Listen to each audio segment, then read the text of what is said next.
Hola, ¿cómo estás? Mi nombre es Tony Martín y soy tu entrenador en Gobierno TI. Bienvenido al campus de IT 360. Estamos aquí, como sabes, para explicarte en esta píldora formativa y como introducción al curso que estás asistiendo, una visión inicial de la protección de datos personales. Nos interesa, de una manera divulgativa, explicarte su historia, por eso el título que estás viendo en esta primera diapositiva, el marco legal en España y en Europa, en septiembre de 2017, que es cuando se ha desarrollado este curso, así como un planteamiento inicial de por qué cuesta tanto implementar estas leyes en la empresa. Esto nos va a ayudar a desarrollar posteriormente de manera teórica en qué consiste la legislación específicamente para proveedores de servicios TI y la implementación práctica y real en ejemplos sencillos. ¿De acuerdo? Así que vamos allá, tenemos, como sabes, máximo 15 minutos en esta píldora de videocurso. Vamos para allá.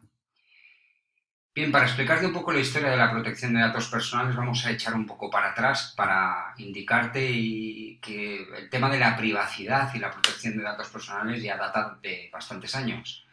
Tirando un poco para atrás, en la hemeroteca y un poco en la historia de nuestra sociedad y nuestra civilización, podemos ver y estudiar que en 1948, en la Declaración Universal de Derechos Humanos, en su artículo 12, se decía que nadie será objeto de injerencias arbitrarias en su vida privada, su familia, su domicilio o su correspondencia, ni de ataques a su honra o a su reputación. Toda persona tiene derecho a la protección de la ley contra tales injerencias o ataques. En su momento, en esos años, esas injerencias y esos ataques todavía no se habían manifestado en el entorno telemático, pero ya estaba la base de que la privacidad era algo así como algo que nos tenía que importar desde el concepto de derechos humanos. 1978, no sé si lo sabías, pero fue el año que se desarrolló el primer medio de comunicación telemático, el correo electrónico. El contenido de ese primer correo electrónico fue, como sabes, estas letras que nos ayudan en nuestro teclado, que son las primeras, la QWERTY, U y OP, que muchas veces se ponen de password.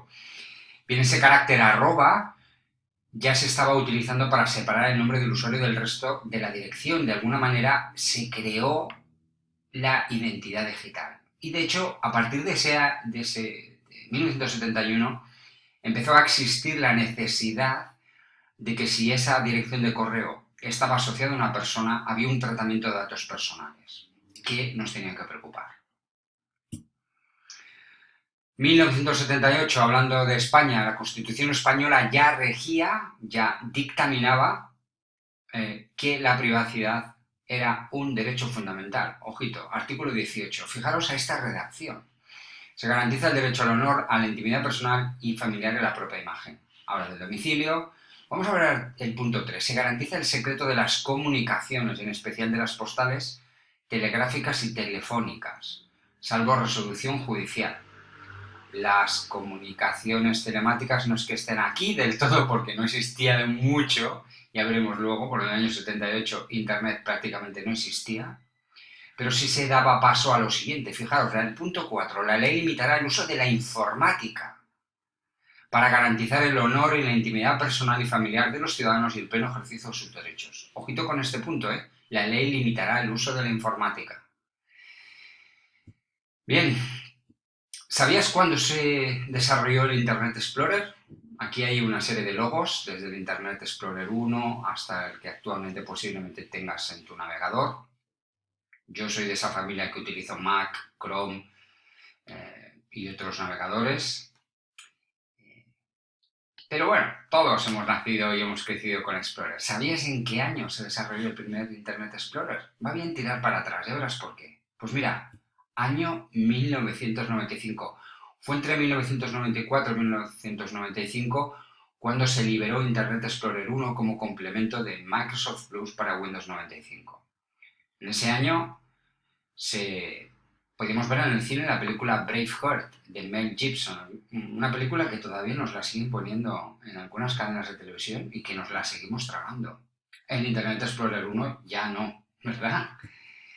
Bien, ¿sabes cuándo se creó el HTML? En el año 1989, cuando se hizo la película Back to the Future 2. Todavía no se había creado la primera página web porque eso fue en el año 1993. el año de la película Jurassic Park, también un gran éxito cinematográfico.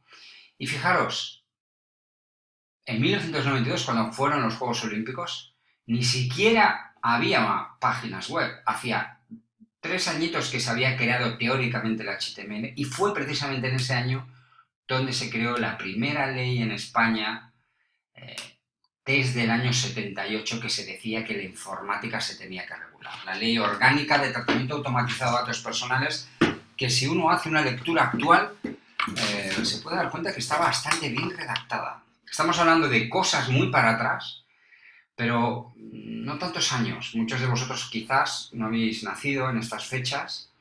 El que os está presentando este curso ha vivido con todo esto y tirando para atrás y viendo películas nos puede hacer una idea de cómo ha desarrollado la tecnología y el mundo. Bien, vamos a coger esa LOPD que ya sabes tú que existe, que es el año 1999, luego veremos un repaso del marco legal. Y ahí nos decía, al año 99, fijaros, desde el año 92 al año 99 no se dijo ninguna ley. En el artículo 9 hablaba de la seguridad de los datos. Hablaba en el punto 3 que reglamentariamente se establecerán los requisitos y condiciones que deben reunir esos ficheros automatizados. Dice que el responsable del fichero, en realidad son las empresas, tendrá que adoptar medidas de índole técnica y organizativas necesarias que garanticen la seguridad de los datos de carácter personal y evitan su alteración, pérdida, tratamiento o acceso no autorizado. Había cuenta del estado de tecnología, la naturaleza de los datos almacenados y los riesgos. Ojito que esto es una palabra que parece que ha nacido hoy, desde el año 99, ya nos lo decía la ley, a que están expuestos ya provengan de la acción humana o del medio físico natural. Un gran artículo. Bien, hasta el año 99 no se dictaminó, desde el año 99 al 2007 no se hizo ninguna ley y fue en el año 2007 cuando se creó ese reglamento de medidas de seguridad, que en otras píldoras formativas ya te explicaremos con más detalle. En todo ese transcurso de años, desde el año 92 al año 99 de la LOPD, al año 2007, sobre todo el 99 al 2000, han ido pasando muchas cosas tecnológicas. Una de ellas fue en el año 2004 el nacimiento de Facebook, donde esa identidad digital, que antes solo era un correo electrónico, ahora empezaba ya a tener importancia. La gente se creaba su perfiles en las redes sociales y ¿qué os voy a contar a partir de ahora? No es lo mismo la necesidad legislativa en el año 2000 que en el año 2006 ni en el año 2017, porque la identidad de una persona en las redes sociales, en Internet, ha ido desarrollándose de manera completamente exponencial. Pero en cambio la ley no ha ido desarrollándose sobre ese mismo crecimiento. El año 2007, que fue cuando se nació Twitter, por ejemplo, había una película que se llama Cumbres Borrascosas. Gran película, que podía tener relación con lo que es Facebook y Twitter, por cierto. Bien, vamos a pegar un repaso del ámbito legal actual en septiembre de 2018. Año 92, Ley Orgánica de Tratamiento Automatizado derogada, la Directiva Europea del año 95/46, leyes que están en vigor, la LOPD, Ley Orgánica de Protección de Datos del año 99, como hemos comentado, el año 2007 el Real Decreto 1720, Reglamento de Medidas de Seguridad de la LOPD, donde se marcan controles de seguridad y procedimientos. A través de la Agencia Española de Protección de Datos, que es este ente en España, esta autoridad pública de control, dictamina también instrucciones específicas que las ha realizado sobre videovigilancia, informes jurídicos, resoluciones, sentencias. Y actualmente también se dedica la Agencia Española de Protección de Datos al ámbito legal relacionado con la Ley de Servicios de la Sociedad de la Información. Como sabrás, justo ahora, en el momento que estás viendo este curso, ya ha salido una ley europea, el Reglamento de Protección de Datos General del año 2016, que no entrará en vigor hasta mayo del 2018. Este curso luego se mejorará cuando todo esté reglamentado. También esta LOPD está pensado que antes de finales de 2017 cambie, pero en la hora de elaborar este curso todavía no se ha desarrollado. Bien, este reglamento europeo, que como te he comentado, nació en el año 2016, específicamente el 27 de abril, ¿vale?, deroga la Directiva Europea 95/46, a partir de la cual se creó la LOPD, con lo cual, al derogar una directiva europea, las leyes orgánicas derivadas en los países, traspuestas en los países, también se tienen que derogar y mejorar. En todo caso, como te hemos comentado, no entra en vigor hasta mayo de 2018. Aún nos queda unos mesecitos. Ya iremos trabajando. Para seguir un poco indagando sobre algunos aspectos de la protección de datos, conviene saber por qué no se aplica bien o por qué se aplica no del todo bien en las empresas. Esto es un planteamiento de años de experiencia como consultor y formador de este tema, que aunque la legislación está bien marcada y hay mucho trabajo de la agencia, la realidad es que no se acaba de desarrollar completamente en muchas empresas, sobre todo en los proveedores TI, que es donde tú estás relacionado. Bien, lo que ocurre es que realmente hay un desconocimiento por parte de empresas y otras organizaciones, por eso estamos haciendo siempre jornadas de formación, píldoras, acompañamiento, para explicarte, para estudiar entre todos en qué consiste la ley, porque es amplia, ¿eh? Por otra parte, al combinar un aspecto legal y el informático, esto trae una cierta dificultad. En las empresas muchas veces se pone hacia el abogado de la empresa el responsable de este, o en informática o en recursos humanos. Cualquier aspecto, ninguno de los tres por separado de alguna manera tiene implicación en todo, y esto hace que combinando aspectos técnicos y legales al final queda en manos de varios y no tiene un responsable del todo definido. Ocurre también en la empresa, sobre todo en la pequeña empresa y en la microempresa, que coincide en el tiempo con una avalancha de leyes restrictivas. Medio ambiente, prevención de riesgos, de residuos. Las empresas lo ven como una especie de obligación que no les aporta nada. Y esto hace que al final pues, compren un servicio, tengan un documento de seguridad y sigan para adelante. Pero realmente no están protegiendo los datos. Por otra parte, y esto sobre todo está ocurriendo cada vez más, es que muchas de las acciones en la protección de datos personales se derivan a terceros, proveedores, incluso hacia clientes, grupos de empresa, la propia administración pública. Y muchas veces hay una dificultad muy marcada de establecer el concepto de encargado de tratamiento. Ya hablaremos de qué es este concepto. Si tú eres proveedor TI, ya iremos hablando, te tendrás que poner el gorro de encargado de tratamiento. Y la aplicación de la protección de datos de la legislación tanto es si yo soy responsable como encargado.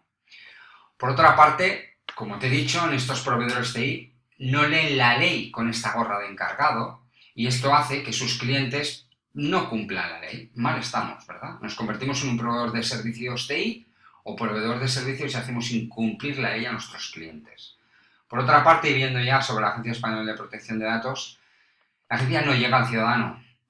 Y si llega a este no le da importancia. Nosotros conocemos lo que es la OCU, una serie de organismos, incluso una cosa de los internautas que sale mucho en la televisión, pero la Agencia Española de Protección de Datos parece que es como una especie de dama negra hacia las empresas. Crea material a veces demasiado técnico y no llega al ciudadano, que sería su misión inicial. También está pasando que con la sociedad de la información, la comunicación, las redes sociales, este concepto de privacidad ha cambiado desde la propia persona. Habíamos comentado antes que con el tema de las redes sociales, con Facebook y Twitter, como sabéis, sobre todo con Facebook o Instagram o algunas otras redes que están creciendo en los últimos años, las personas, muchas ya no se protegen su privacidad. Si ellas no se la protegen, ¿por qué tiene que haber una ley que las proteja? Esto entra en contraposición con muchos conflictos que hay en las redes sociales, que te sonarán. Y está haciendo incluso que estas leyes que están dirigidas hacia las empresas, en algunos puntos se tengan que dirigir hacia las personas. ¿Por qué? Porque es posible que una persona cree un perfil falso para realizar acoso, otro tipo de ciberdelitos hacia alguien, y no habiendo una legislación específicamente sobre esto, se aplique los temas de LOPD sobre las personas. Curioso, ¿verdad? Pues sí existe. Y por otra parte, y esto también os lo comento, como parte de la profesión de la ciberseguridad del gobierno TI, también hemos ido viendo cómo hay algunas empresas, subempresas diría, que se han dedicado a ofrecer servicios de protección de datos personales falsos. Por ejemplo, dando certificados cuando esto no existe para nada. Incluso este logo se parece mucho a una entidad de certificación, cambiando unos colores o incluso utilizando de manera ilegal el logo de la Agencia Española de Protección de Datos. El punto ha llegado hasta tal que en una ciudad donde estuve, de España, no os voy a decir dónde, ni tampoco el nombre de esta consultora, tenían hasta sus coches de empresa con estos mensajes, que te adecuamos a la protección de datos. Es decir, que algunas empresas parece que lo venden como pizzas. La verdad es que esto hace que lo que hagan estas consultoras es poniendo en riesgo a sus clientes. Bien, todo esto de la protección de datos, ¿por qué es? Pues mirad, algo tan sencillo, porque si yo soy capaz de tener en un fichero muchos datos de personas, ganaré dinero. Esto es así de sencillo. Tengo un email que se lo mando a 1 millón de personas, puedo generar un beneficio económico, pero si se lo mando a 10, generaré una parte mucho mayor. Esto hace que haya tenido que hacer una regulación, no tanto por la propia privacidad, sino por el impacto económico que tiene el no proteger los datos. Bien, pues esto es todo. Nos vemos en la próxima píldora y muchas gracias por tu atención. Un saludo.